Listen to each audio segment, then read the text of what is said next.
You're listening to The Lyndia Grant Show. Think on these things with Lyndia Grant. Good evening, Radio 1 listeners. Thank you for listening to The Lyndia Grant Show.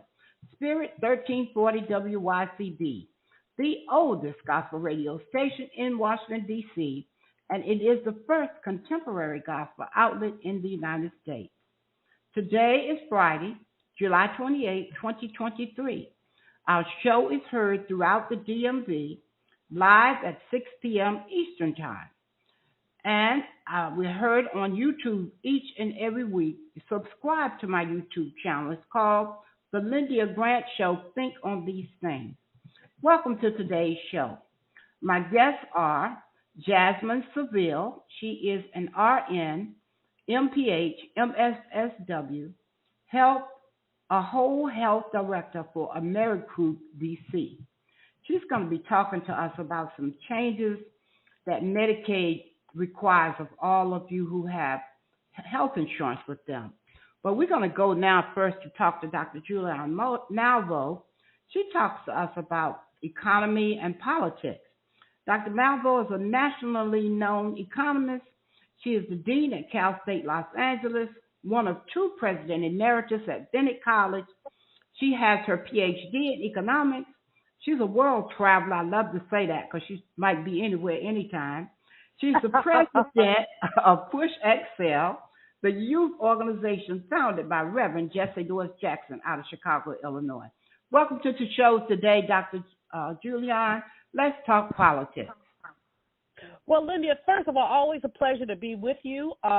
As we're winding July down, let me share with you my news. I'll be back to Washington in August, the first week of August. I'll be coming back. I've resigned my position as Dean of the College of Ethnic Studies at Cal State LA, effective July 31st.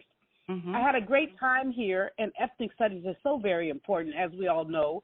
California is one of the states that really requires ethnic studies classes K through 12 and beyond.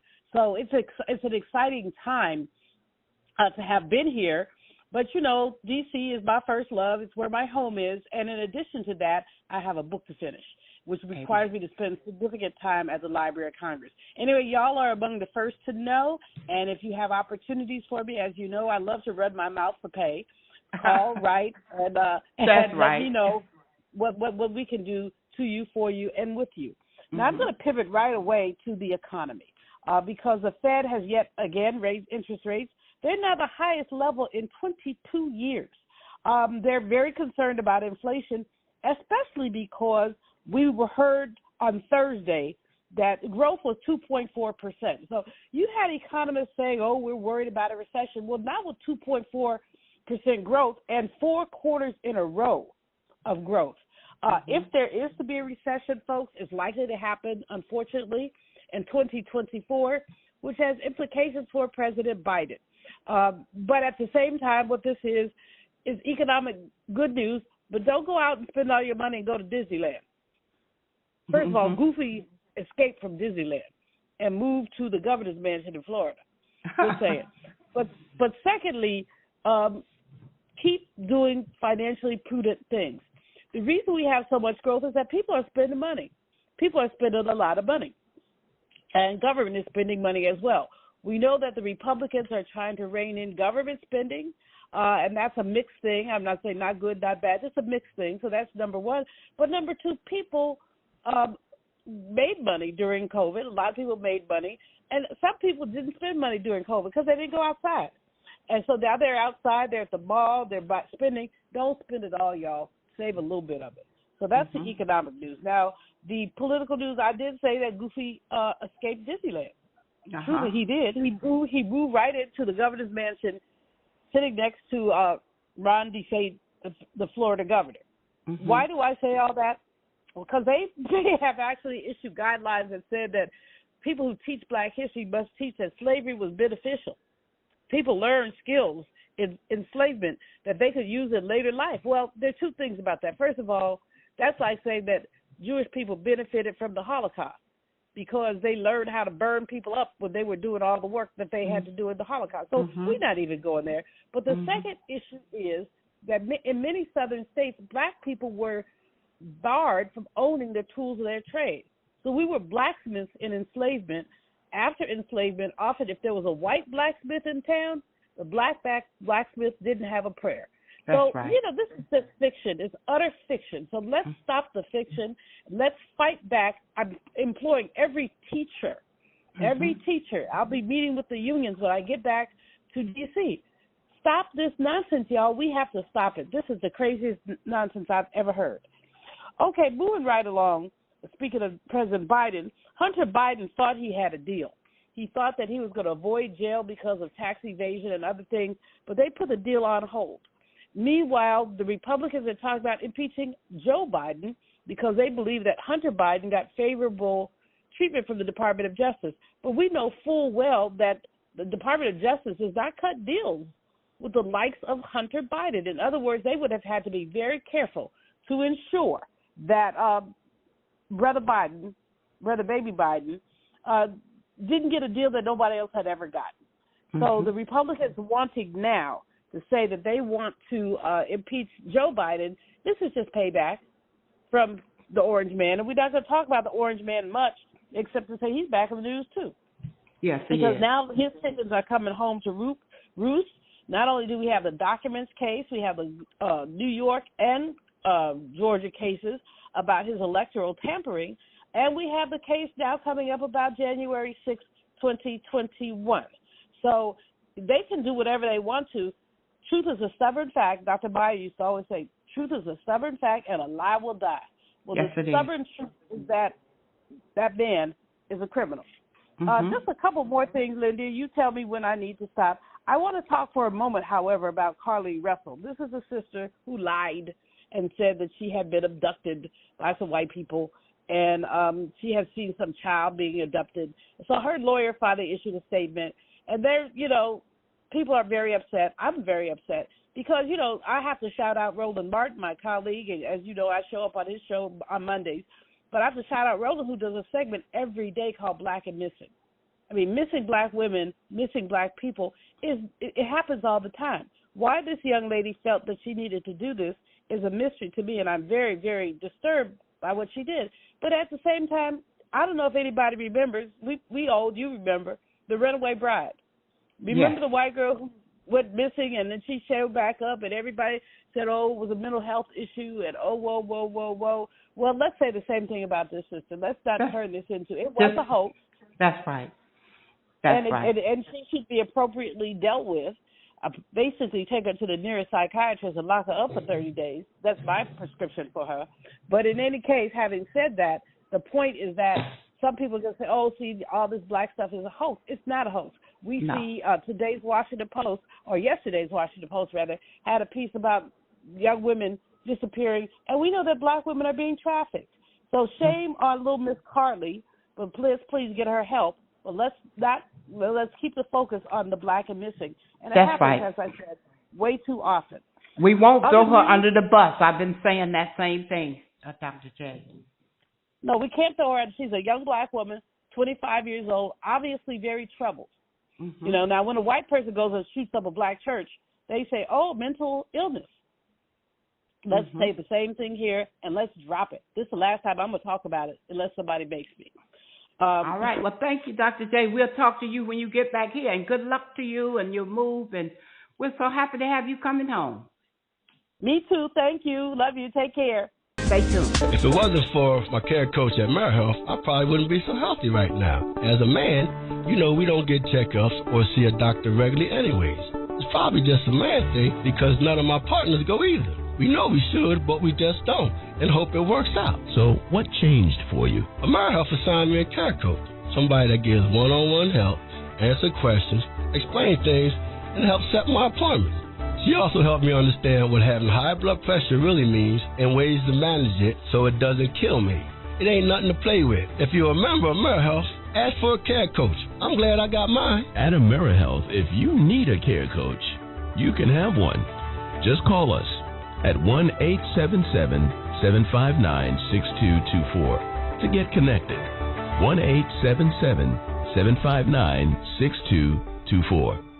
This program is funded in part by the government of the District of Columbia Department of Healthcare Finance, Mayor Muriel Bowser. Washington Informer religion columnist Lyndia Grant. Rosa Parks refused to give up her seat on a segregated Montgomery bus. In lectures on brotherhood, Ms. Parks often said, "People always say that I didn't give up my seat because I was tired." But that wasn't true. I was not tired physically. I was not old. I was 42. No, the only tired I was tired of giving in. Driven out of Montgomery by harassment and death threats, Detroit, Michigan became her new home. Rosa Parks will always be remembered as the mother of the civil rights movement. Raised in the AME church, she once said, "I remember finding such comfort and peace while reading the Bible."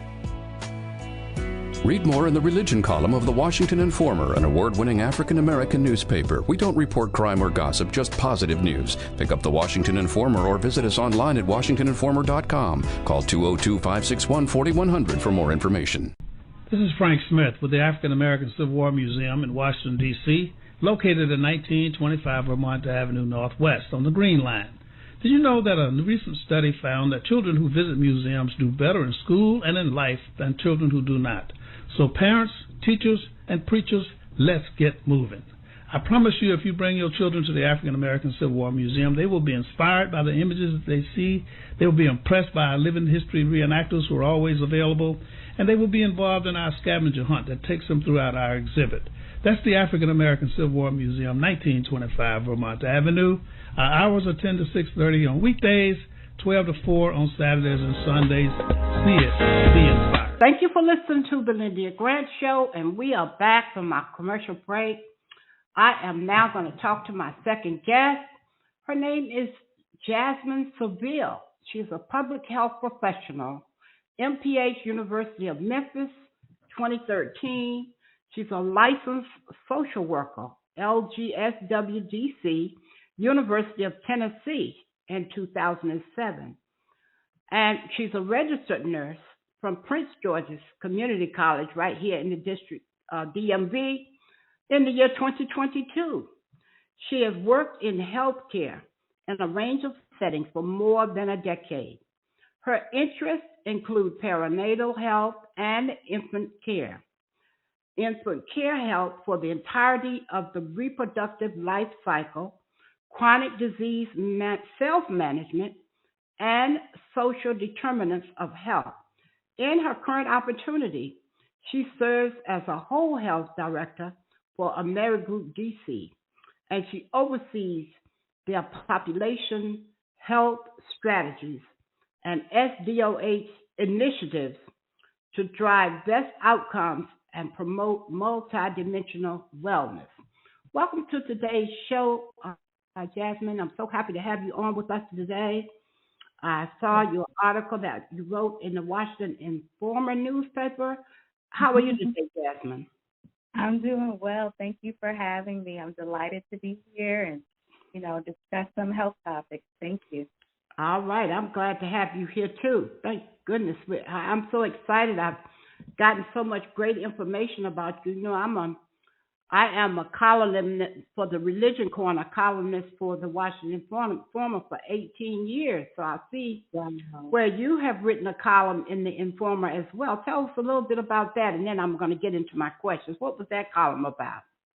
Sure. It was just a really great opportunity.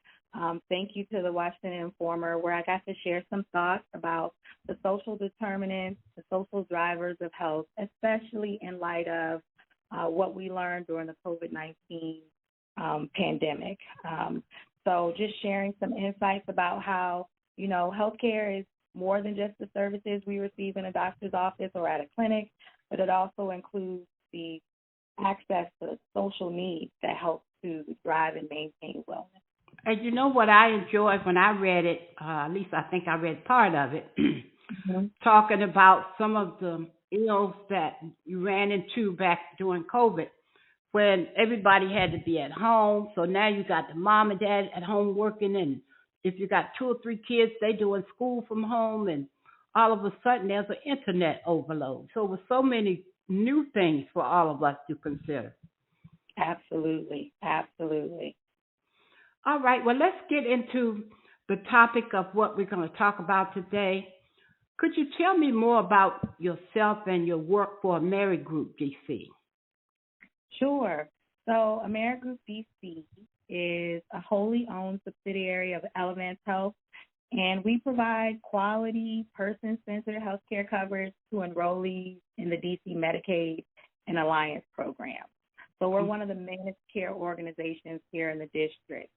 And my role as whole health director focuses on population health strategy, which is an organized approach to driving the best outcomes for the population we're responsible for. So we're making sure that we're incorporating data analysis, emphasizing engagement of your primary care providers, good disease management, and then also adding in a layer of making sure we're screening and being sensitive to those social determinants of health to understand exactly what's possible and where do we need to concentrate our efforts to help meet those social needs so people can maintain their wealth.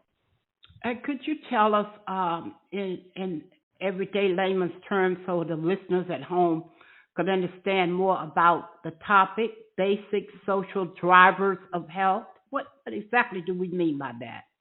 Yeah, and then tell us what some of the challenges are for persons getting access to health care. Sure. So that's a great question. I think when you hear social drivers of health, social determinants of health, what we're speaking to are those conditions that exist that make it a challenge for you to get access to quality health care. So things like transportation, access to nutritious foods, stable employment and income. What does housing look like, right? Sometimes our built environment can contribute to us having symptoms of a chronic condition, especially if you're like asthmatic and you're living in certain types of housing conditions that contribute to you having episodes or attacks. So there's a number of different social drivers of health that you need to be sensitive to in order to get a really holistic picture of the challenges your community has in engaging healthcare and staying well. It's never just that someone has a chronic condition like diabetes or hypertension, and it's never just that they didn't want to show up for a visit or that they're not following a diet recommendation or care plan. You have to look a little deeper and consider, do they have access to a grocery store that's well-stocked with good options to support them in their wellness efforts? Do they have access to transportation to get to their providers? And are there even enough providers located in their immediate area so that they can feel like engaging healthcare and wellness isn't a burden? It doesn't have too many obstacles or barriers for them to show up and be well. Well, Jasmine, sometimes health programs provide Uber rides. Or do you all do that, or just for some specific things? Absolutely. So we're trying to make sure that we stay sensitive and really understand the needs of our enrollee population. And that includes making sure we're prepared to support them when we learn that there's a barrier. Definitely are providing non-emergency medical transportation for rides to doctor's appointments, wellness checks, but then also including a little additional benefit to help support our enrollees with, getting to a job interview, attending a class around childbirth education, making sure they make it to an event for where they can learn more about substance abuse disorder and education around those kinds of support services. So transportation and other, basic needs like housing, job readiness, workforce development. Wow, that's so good. Partners. And so let's let the listeners know now, we're talking to Medicaid population, right? Not Medicare. Medicare, I'm a Medicare person. I'm a senior. So the Medicaid could be anybody, young, old, everybody. Correct. It is a vital health insurance program primarily focusing on those individuals with lower incomes, and it offers a range of health services, so prescriptions, preventative care, hospital care, a range of services. And then let me ask one more question. I understand that there's an end of this public health emergency now because so many people are going back to work, and it has meant that thousands of D.C. residents who previously received Medicaid don't know if their benefits will continue or if they are Medicaid eligible even. They don't even know. Would you tell the listeners what they can do or where they can go to get this information? Yes. So we had a public health emergency during the COVID-19 pandemic, and in exchange for increased Medicaid funding from the federal government, states were able to waive eligibility requirements and renewal actions in order to help people maintain their health coverage during the pandemic. Now, starting April of 2023, states are returning to resume normal eligibility and redetermination requirements. So everyone needs to make sure that they are renewing their Medicaid coverage. Here in D.C., this is known as the Medicaid Restart. So the Department of Healthcare Finance, which oversees the Medicaid program, launched a really robust outreach campaign to bring awareness about the Medicaid renewal process. You might have seen some campaigns or notices about it called Don't Wait Update. So you would go to District Direct. It's a dc.gov website where you can make sure you're getting up-to-date information about renewals and coverage and things of that nature. It's a really important time to make sure that you are checking your mail, that you are keeping your information updated with your service center so that you can have all of your documentation and anything else required to determine your eligibility available to you and update when it's your time. So we've, been supporting the district, making sure that we are sharing information about our Ready, Set, Renew campaign that we have here at AmeriGroup DC, and just showing up at community events every first Saturday of the month to make sure people know, hey, it's time to renew your Medicaid. Make sure you're looking out for your notice, and if you need some support completing the application, we can assist you with that as well. And is there a telephone number, or do you just want to give them that website that you just said? So there is a phone number. You can call District Direct at 202-727-5355, or you can visit the districtdirect.dc.gov website.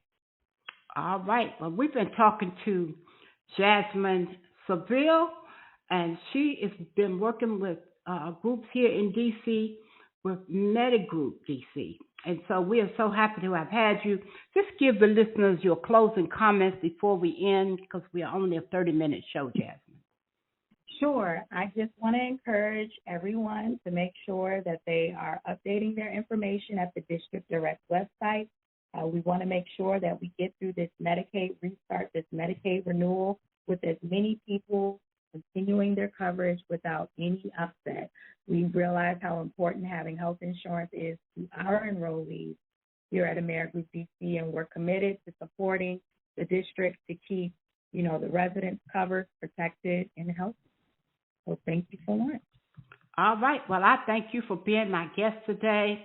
We've been talking to Jasmine Saville, and she has kind of a long title, but I won't try to repeat that again. She is an RN. She has a couple of master's degrees, MPH, MSSW in social work. Obviously very capable, because she's helping to head up the AmeriGroup for Medicaid here in the whole, and what is your title again? Whole Health Director. Whole Health Director. Thank you so much, Jasmine. I appreciate you so much. I appreciate you for being our guest today. Thank you.